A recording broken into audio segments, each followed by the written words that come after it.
Bonjour et bienvenue dans le podcast Osez briller, votre dose hebdomadaire d'inspiration. Je m'appelle Tracy, je suis coach, astrologue et praticienne Reiki. Mon parcours est celui d'une fille qui n'a jamais su ce qu'elle voulait faire, mais après près de 3 ans dans le consulting, j'ai fait un burn-out.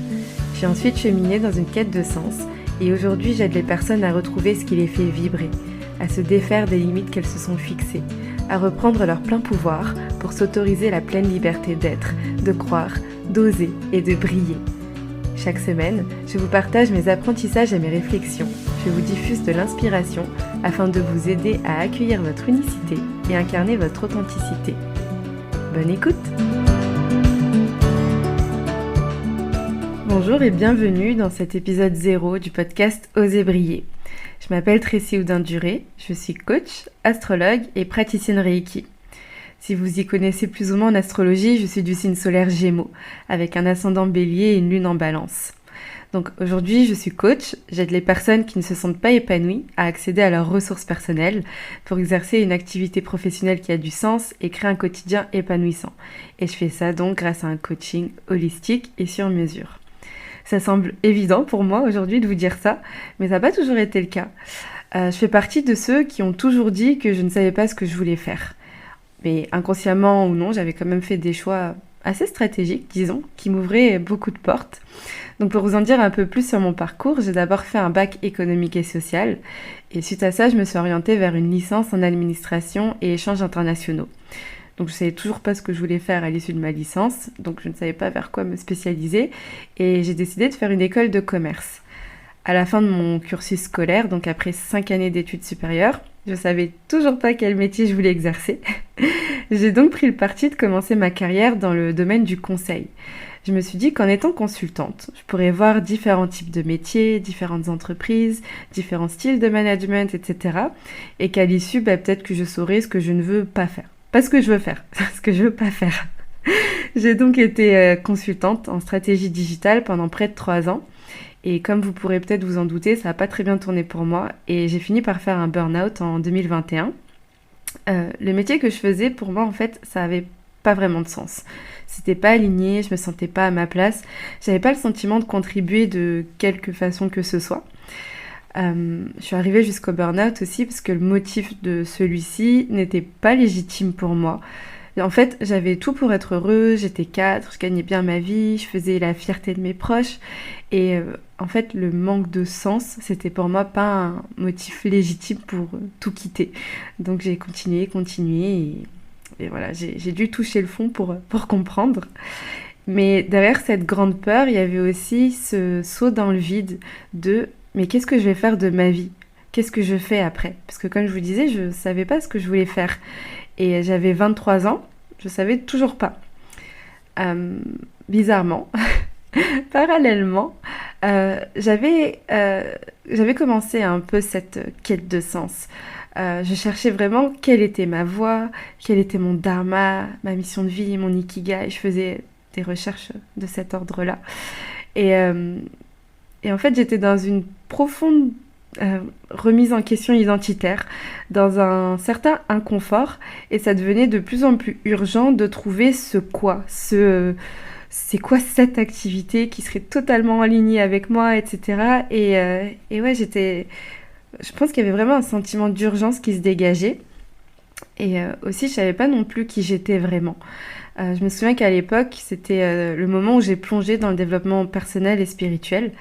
Et je pense que j'avais besoin de réponses, j'avais besoin de comprendre. Et pour aller plus loin, j'avais besoin d'un plan détaillé, d'un guide complet, étape par étape, qui me donnerait la solution de « voilà, c'est ça ton truc, étape 1 ». Mais bon, c'est pas du tout ce que j'ai trouvé. Au contraire, dans le développement personnel, etc., je trouvais beaucoup de réponses du type « tu as toutes les réponses en toi », etc. Et ça avait le don, mais de m'énerver, de me frustrer. En fait, je me disais, si j'avais toutes les réponses en moi, je saurais. Mais là, je ne sais pas. Donc ça m'aide pas. D'ailleurs, j'avais aussi entamé une thérapie et un bilan de compétences. Et je m'étais formée en astrologie. À l'origine, je me suis intéressée à l'astrologie parce que j'avais un attrait pour tout ce qui est de l'ordre spirituel, etc. Mais surtout parce que j'avais besoin de me connaître, de mettre des mots sur qui j'étais, de me comprendre. Donc j'ai fait ce burn-out et suite à ça, mon premier réflexe, je me souviens, mon arrêt s'était terminé un mardi il me semble.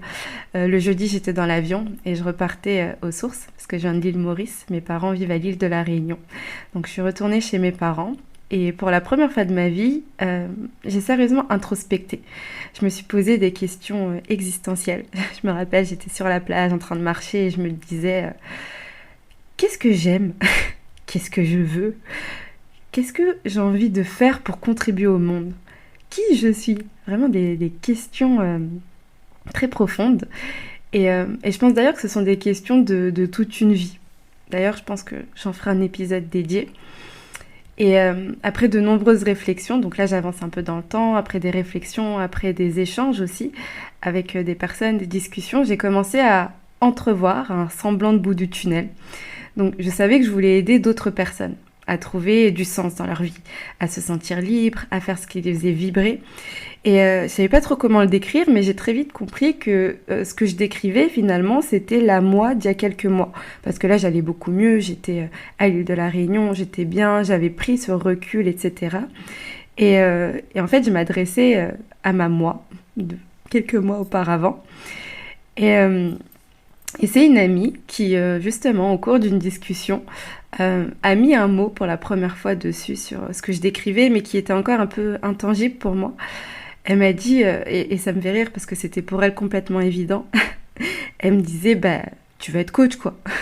Ce que tu me décris là, je vais aider les personnes à être plus épanouies, etc. Bah, c'est du coaching. Et c'est comme ça que pour la première fois, bah, j'ai eu cette étincelle. Je pense que j'ai eu une épiphanie. Vous savez, ce fameux ding ding ding. Mais oui, c'est ça. Et à partir de là, bah, j'ai enclenché. Je me suis formée au coaching. J'avais déjà l'astrologie dans ma boîte à outils. Et je me suis aussi penchée sur le Reiki. Et je pense d'ailleurs que j'ai pas fini d'ajouter de nouvelles briques de compétences. En fait, je suis une éternelle curieuse, comme je vous disais, hein, je suis du signe Gémeaux, mais ça n'explique pas tout. Mais ouais, je suis toujours en recherche d'apprentissage, etc. Et je pense que j'ai encore beaucoup de choses voilà, à intégrer dans ma boîte à outils. Donc aujourd'hui, j'utilise toutes mes ressources, je combine mes outils pour créer des accompagnements de coaching holistique et sur mesure, comme je vous le disais. Ce que j'entends par holistique, c'est que ça vient vraiment toucher différents plans.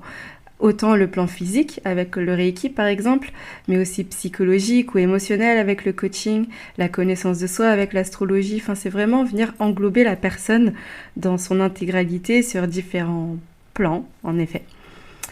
Et à travers ce podcast, moi ce que j'ai envie de faire, c'est avant tout de vous partager de l'inspiration. J'ai envie qu'à l'issue de chaque épisode, que je sois en solo ou avec des invités inspirants, vous en ressortiez avec une connaissance de « mais oui, c'est possible, moi aussi je veux vivre une vie alignée et pleine de sens ». Ça c'est vraiment mon objectif. Et je vais même vous partager mes 3 piliers sur lesquels repose ma communication et mes activités finalement. Donc le premier c'est oser reprendre sa puissance personnelle pour incarner son authenticité et créer avec détermination une vie épanouissante et alignée. Donc dedans, j'entends tout ce qui est introspection, authenticité, le fait de reprendre son pouvoir personnel, le self-love, l'amour de soi, comment on s'autorise à s'aimer et accueillir les différentes parts de soi. Le deuxième pilier qui m'est cher, c'est le travail comme outil d'épanouissement personnel. Vous comprenez pourquoi je dis qui m'est cher, parce que c'est ce qui m'a moi personnellement touchée. Et dedans, j'entends tout ce qui va être de l'ordre de l'équilibre vie pro, vie perso, le fait de faire une activité professionnelle qui a du sens, qui me rend joie et qui est un peu la continuité de qui je suis, avec mes appétences, mes dons naturels, etc. Et donc dedans, j'englobe beaucoup de coaching, des questions d'introspection aussi. Et le troisième pilier, sur lequel je communique pas tant que ça aujourd'hui, mais que j'aimerais développer, c'est se déployer à travers la spiritualité.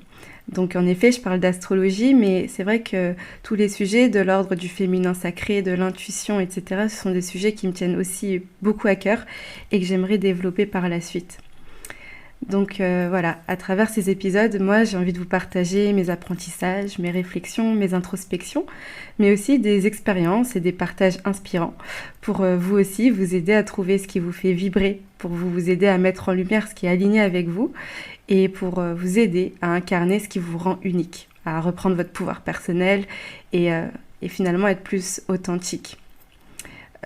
Et surtout aimer cette authenticité, cette partie de vous qui est complètement lui en fait, et c'est ça que je trouve magnifique. En fait, c'est vraiment vous autoriser à créer cette vie épanouissante et en alignement avec qui vous êtes réellement, cette vie que vous savez déjà être possible pour vous. C'est vraiment ça en fait. Donc moi j'ai une liste d'invités que je souhaite interviewer. D'ailleurs, si vous avez des personnes en tête, n'hésitez vraiment pas à me recommander ces personnes.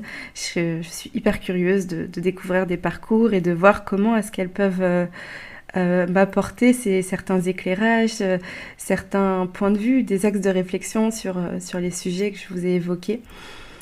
Et aussi, je voulais terminer, pourquoi j'ai appelé ce podcast « Oser briller ». Alors, il y a plusieurs raisons. Déjà, vous remarquerez que c'est oser ER et pas oser EZ, mais oser et briller. Et parce que je me dis, les deux vont ensemble, ok, oser briller, mais séparément, ça marche aussi, le fait d'oser et le fait de briller. Et voilà, je trouvais ça déjà très beau.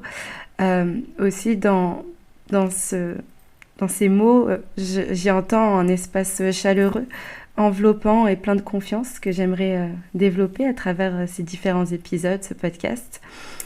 Il y a aussi mon côté peut-être solaire et pétillant, comme on dit souvent, qui ressort à travers ce nom. Et enfin, il y a toute cette partie, comme les mots le disent, de se reconnecter à soi, de qu'est-ce qui est important pour soi, de reprendre son pouvoir personnel pour s'autoriser, pour oser en fait, et pour oser briller de mille feux sans avoir peur. Et si on a peur d'éblouir d'autres personnes, qu'elles prennent des lunettes de soleil, quoi. Voilà, je pense vous avoir partagé tout ce que j'avais à vous dire. On se retrouve tous les jeudis pour un nouvel épisode. Et la dernière chose, si vous aimez ce podcast, que vous avez envie de le soutenir, n'hésitez pas à vous abonner pour être au courant des nouveaux épisodes, à noter le podcast avec une super note sur la plateforme de votre choix. Les notes que vous pourrez me donner, c'est un véritable soutien pour moi et ça me permet à moi et au podcast d'avoir plus de visibilité. Et pour ça, je vous en remercie par avance. Merci pour votre écoute. À très bientôt.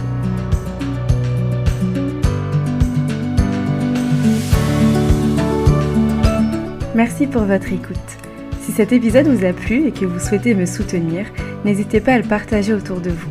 Je vous invite à le noter avec la note de votre choix sur votre plateforme d'écoute préférée et à vous abonner au podcast pour être informé des prochains épisodes. À bientôt!